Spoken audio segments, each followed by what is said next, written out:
В мире существует 8 миллиардов 73 миллиона человек. И в мире существует 2400 народностей и наций.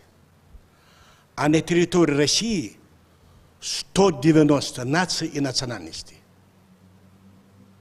Так вот, сегодня ингуши доказали, приумножают и умножают, что они действительно люди высокого звания.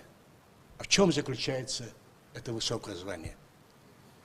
Недавно мы отмечали 32 года назад нашей республики, и за 32 года из 8 миллиардов 73 миллионов человек единственная нация, которая воспитала 4 олимпийских чемпионов и более 800 человек чемпионов России, Европы, мира и межконтинентальных кубков. Единственная нация в мире – это ингуши. Достигли этих успехов.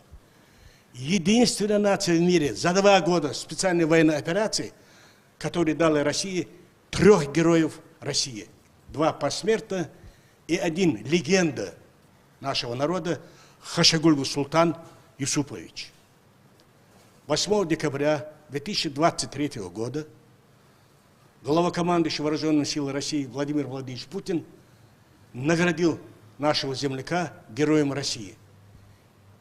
4 мая 2024 года этот же Путин, главнокомандующий, досрочно присылает нашему земляку Хашагульгову, минуя звание майора, звание полковника, и вот тоже ингуш, наша легенда, наш человек –